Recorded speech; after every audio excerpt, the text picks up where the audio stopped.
So how do you use Parkrun to the best advantage possible in your training schedule, in your week, to get the very best out of it, and also enjoy being out there, being part of the community, getting involved and racing it with the handbrake on, so with some discipline so that you could make use of that day. Here's how to do it. I'm going to give you a few different alternatives, and this came off the back of the question from Zach. So Zach asks, thoughts on doing Tuesday long run and Parkrun at tempo or threshold, or would it be better to do intervals instead of Parkrun? I'm training for my first half marathon, but I'm addicted to Parkrun PBs.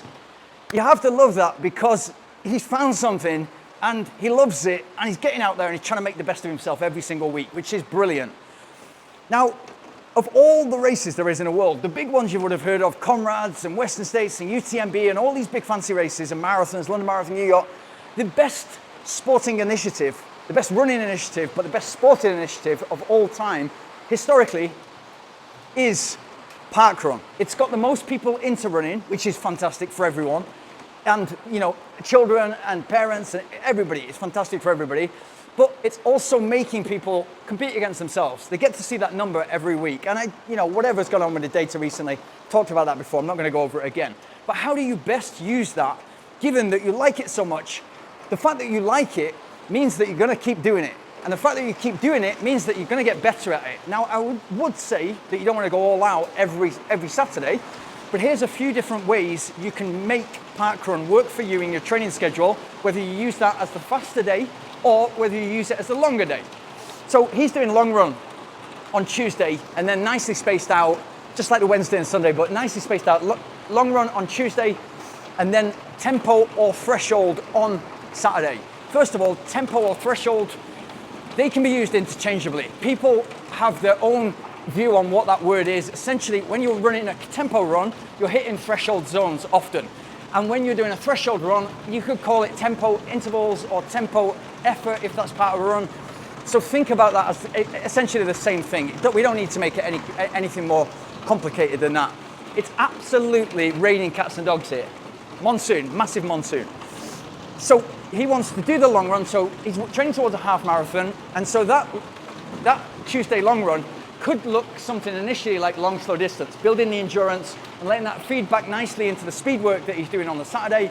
They can come together, and that's going to put him in PB shape, ready for the half marathon. He then might start to get specific with the long run, and so it might look something like, I'm going to go out there and do 16K, but first 6K is quite easy. It's 20% slower than half marathon target pace. The last 6K is also 20% slower than target race pace, but the middle 5K is half marathon race pace, and that starts to hit that specific race pace feel, and the two chunks at either side are also feeding in to specific race pace, so he's hitting threshold at 2 times in a week, which is gaining more super compensation. Very, very simple. He's just flipped the week around. On the Saturday, there's a couple of options.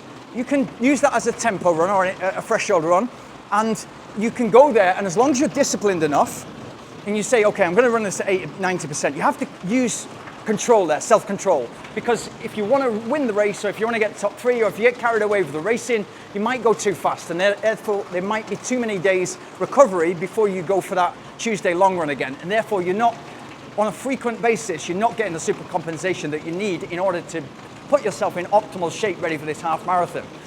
So it's the discipline first of all, but then how can you get the most out of that session? Now, you might go and do the Parkrun first at 80%, 90%, so you're pushing, but you're not all out. And then afterwards, you might do, 5 times a kilometer after the Parkrun, which is at half marathon pace efforts and 60 seconds rest in between. Might be something like 5 times 5 minutes. Depending on how you feel, and feel the body out and see where you have to start. You might just do the Parkrun initially, and then 2 times 5 minutes, and then gradually over the week build that into 5 times 5 minutes with 60 seconds rest in between. It might be that you get to a point, because you're training towards a half marathon, that you get to a point that you run the Parkrun at 80%, and then you do exactly the same course once again and do 2 times 5K. Round about half marathon pace, it's going to be there or thereabouts at 80% of 5K pace. And then you build that into 3 weeks, and even 4 weeks you can get away with, yeah? And that was a typical session that I would do before marathon training. So it's going to be there or thereabouts. 2 or 3 might be really nice for you to get the most of that Saturday. And that's what it's about. It's about getting the most out of the key session days without overdoing it. So you've got to go off feeling, you've got to think, where am I now?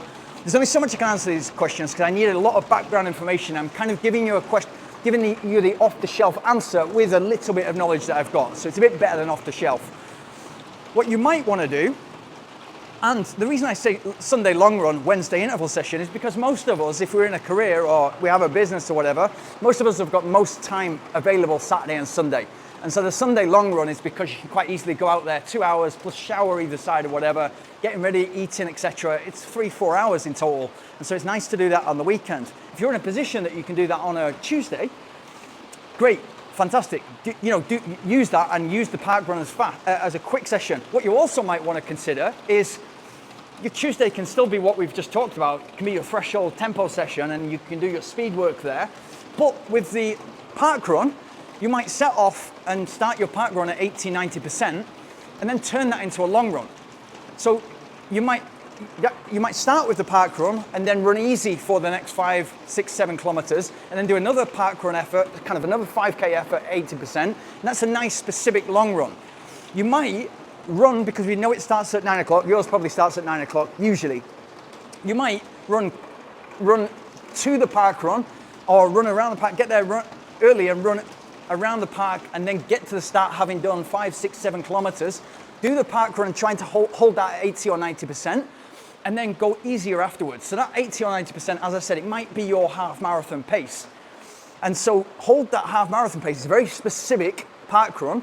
Then afterwards, you can run 10 or 20% slower than half marathon pace.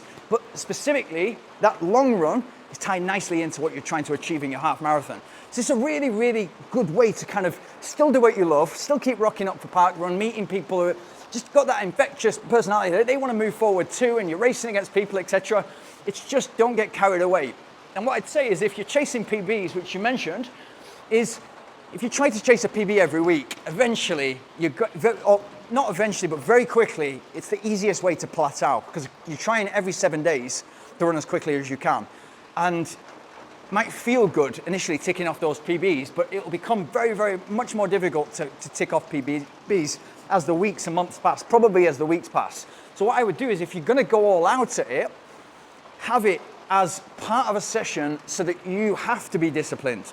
So the reason I used to use them is because you get that community feel, you're having great conversations with people, they may want to get stuck in with your session afterwards, and I'll be disciplined enough that I'm going to do the park run first, and I've got to have the handbrake on, so I'm going to run this at marathon pace or there or thereabouts, or like half marathon pace, quicker than marathon pace, and then I'm going to do 5 times 5 minutes afterwards, and that's also going to be at half marathon pace, or even quicker, 10K pace. And so that, knowing that I've got to box off the whole session, and with experience you'll feel this, knowing that you've got that afterwards will make you keep the handbrake on, will make you disciplined and controlled with your park run. So yeah, brilliant question, love these, great stuff, thanks a lot Zach. And I'm sweating inside, but it's torrential rain outside. So, you can tell the country I'm in. But if you've got anything from this or recent videos, please like, subscribe, and hit the notification bell. And if you've got more brilliant questions, let me know in the comments below.